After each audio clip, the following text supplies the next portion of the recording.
everybody. It's very, very important to get engagement started off, and it actually starts before onboarding. It starts with the offer. And again, make sure.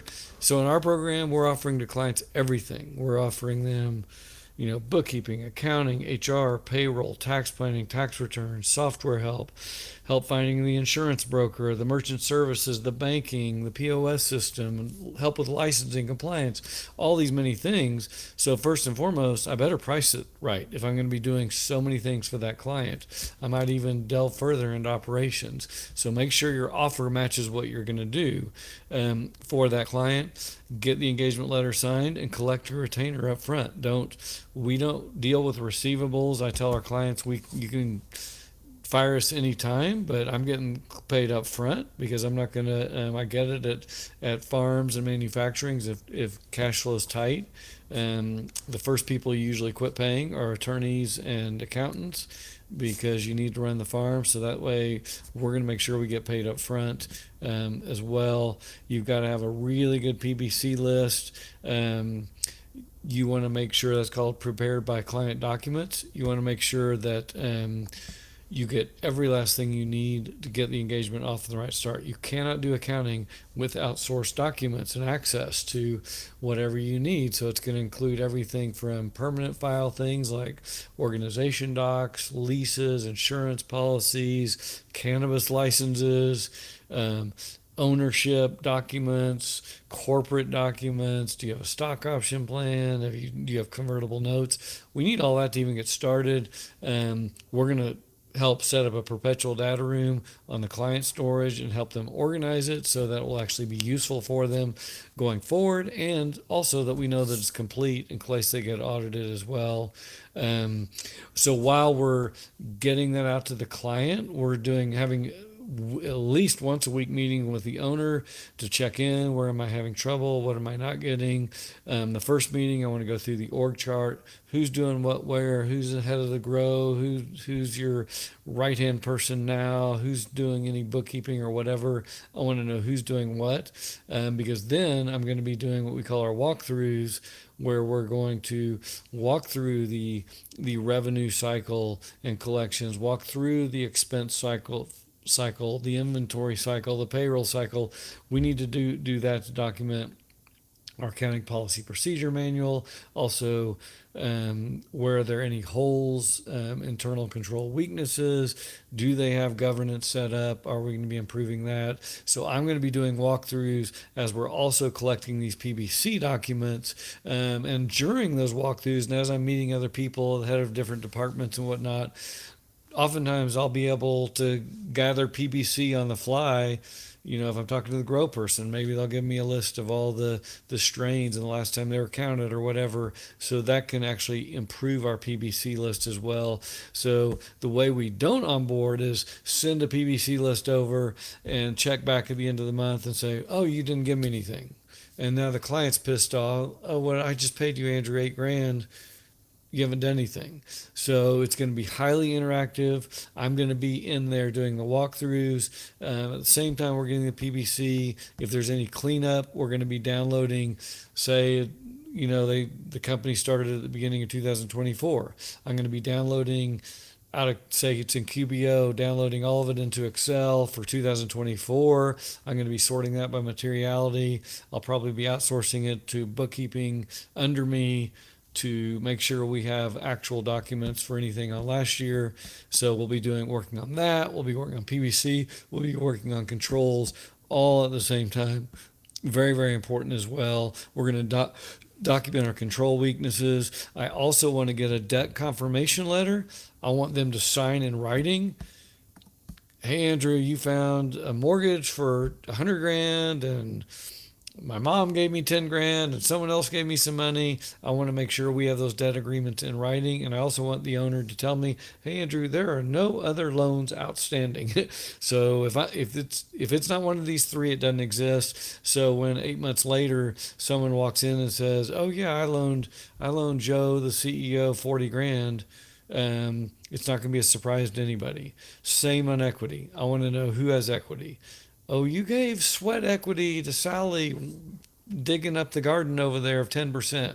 We need to get that in writing. We need to make sure we have that. And so at the end of the day, I really want to make sure the owner is signed off. Here's who lent us money. Here's who has contributed things for equity. And this is a complete list. We'll start our cleanup. We'll build our adjusting entries. We're also going to start uploading a correct chart of accounts, whether it's a grow, manufacturer, dispensary. We're going to use that as well. One tailored for the cannabis industry, and then we'll start building out that accounting policy and procedure manual. So we're going to do that immediately. We utilize a lot of tools in our program to do those things. So every part of a client service, onboarding, day to day, cleanup, month end, cost accounting, reporting, value add.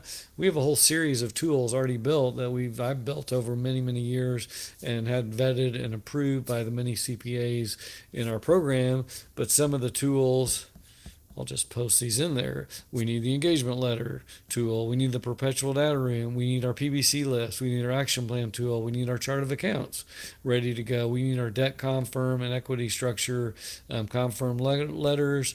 We need our walkthroughs and internal control docs, and then our accounting policies and procedure manual. So these are just tools, about 10 of them alone that we use for onboarding. Sometimes people ask me, accountants, like, oh, I'm a good accountant, CBA. Why do I need any new tools?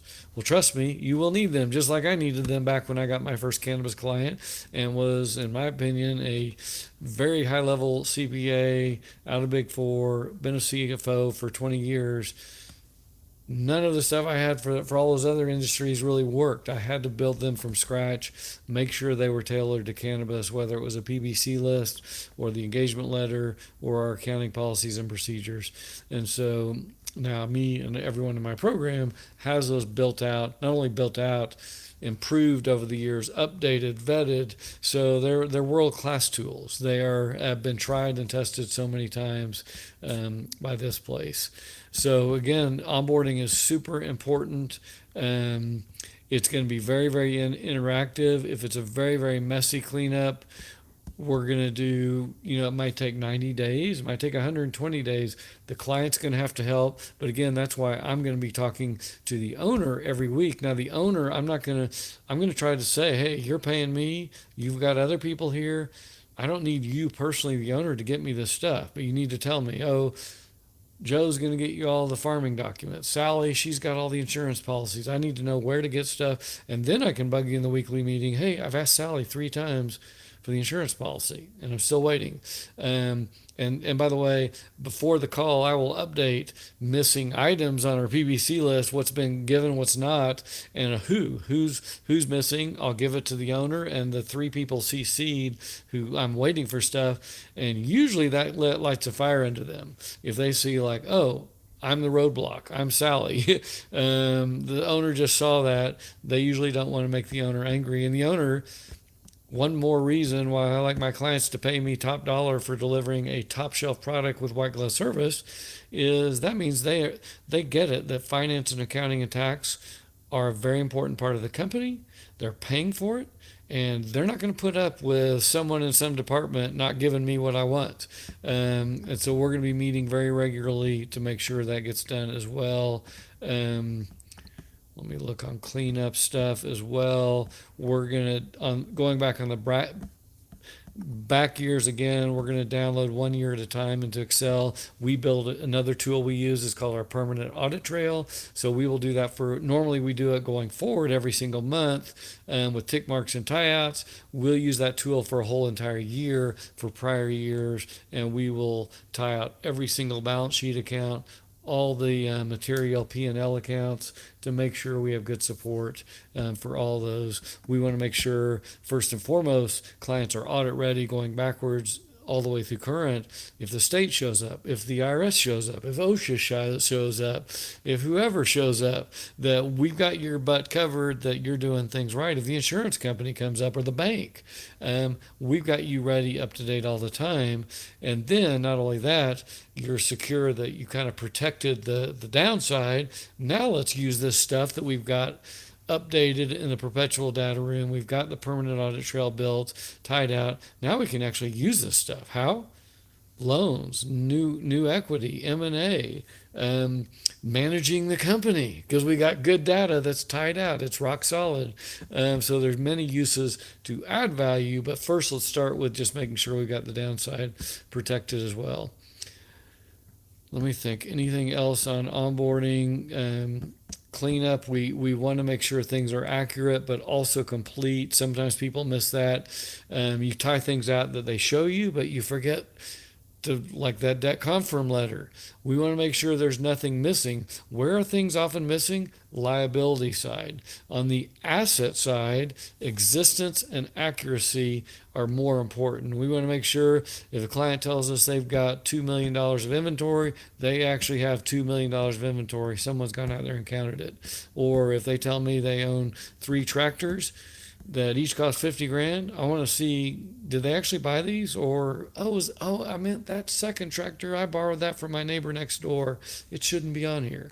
That's what we do. We're accountants, auditors. We want to make sure we get things tied out and supported as well. AP, yeah, AP is another hidden one. Have they been engaging an attorney for 3 months that hadn't sent a bill, and meanwhile over at the attorney office, they're owed $20,000. Is that on the books? Is it recorded? We're not cash basis. We need to be GAAP so that we can be 47111 compliant to make sure our clients can get that compliance. So anyway, that's all I've got on onboarding. Thanks for showing up, and we will see you next week.